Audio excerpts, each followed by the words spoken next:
finessed this methodology of how to bring the masses out onto the streets.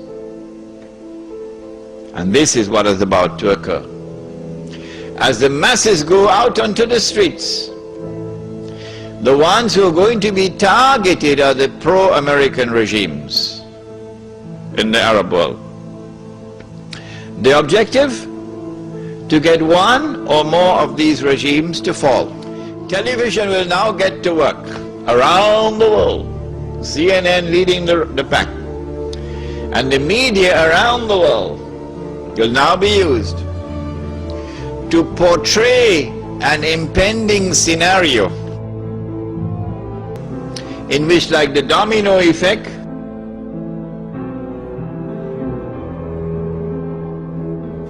governments around the world of Islam, they will claim, are now going to fall. And the world of Islam is rising up now.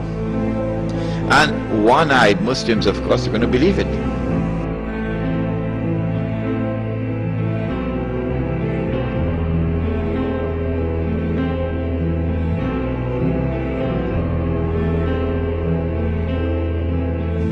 The world of Islam is now going to rise up, and all these governments are going to be swept away, and authentic governments representing the Muslim masses will now emerge.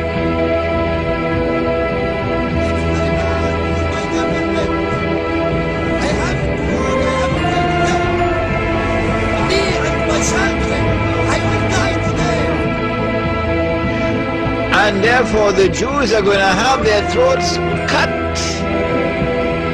This is going to be the most dangerous moment in the entire life of the world of Jews. The media will portray it.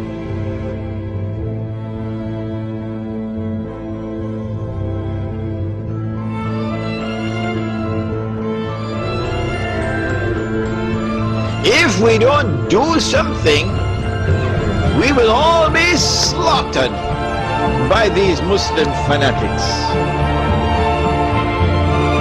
I tell you, this will be drama worthy of Hollywood when it comes.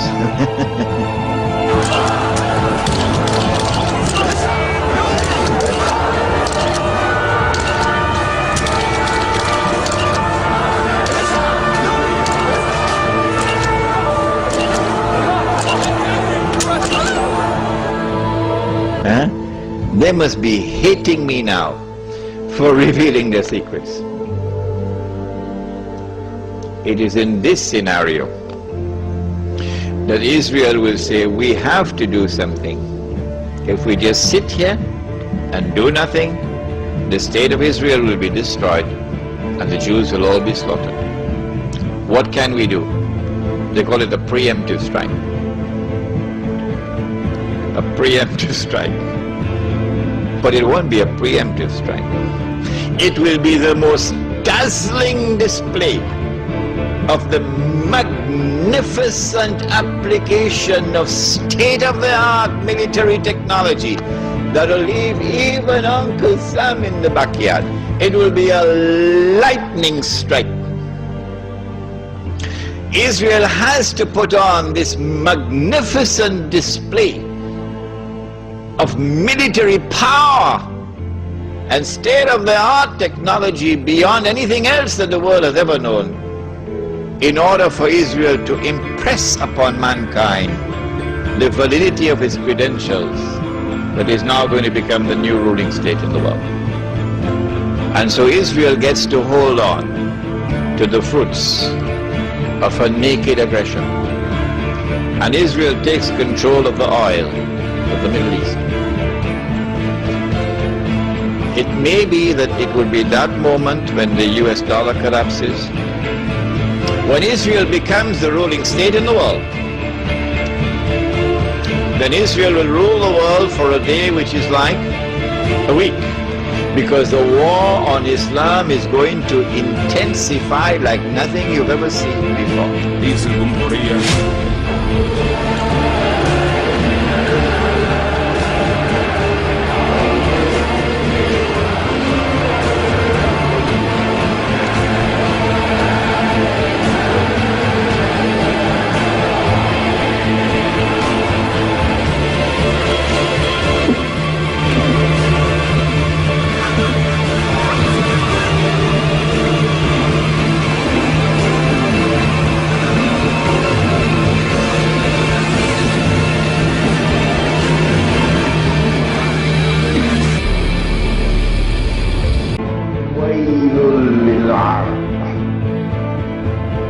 شر قد اقترب.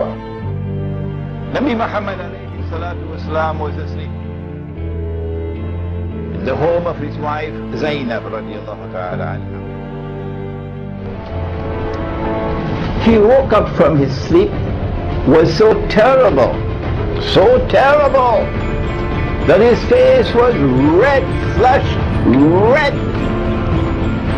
It has to be something terrible for the Prophet of Allah to wake up with his face all red, flushed red. What did he see?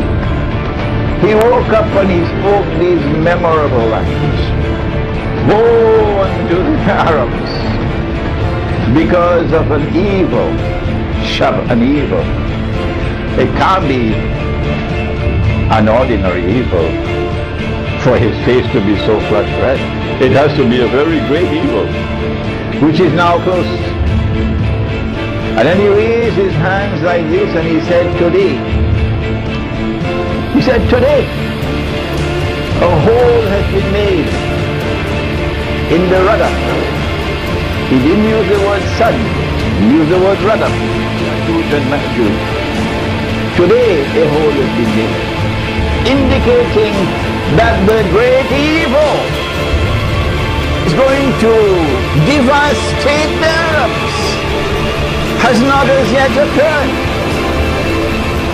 It is an end time event because the words God and Magog are there. What is this great catastrophe that is coming on the Arabs? What is this great destruction that is coming on the Arabs which has not as yet come? She asked, who? Zainab radiallahu ta'ala anha.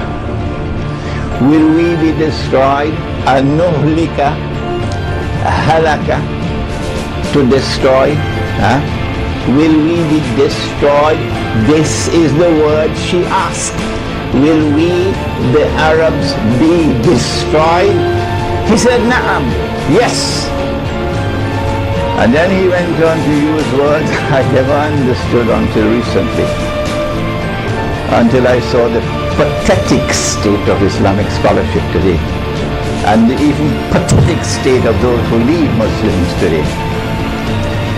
He said, إِذَا كَثُرَ الْخَبَثُ, when the scum prevails, then it will come. And today, the scum prevails. They have eyes and yet they cannot see. They have ears and yet they cannot hear. They have hearts and yet they do not understand. أُولَٰئِكَ كَالْأَنْعَامِ بَلْ هُمْ أَضَلُّ بَلْ هُمْ أَضَلُّ. They're worse than cattle. They're the scum. And when the scum prevails, then the destruction of the Arabs, not the Malays, not the Turks, the Arabs will take place. Where is Islamic scholarship today? Why are you not asking these questions? And I'm not asking the Malay ulama. I'm not asking the Indonesian ulama. I'm asking the Arab ulama.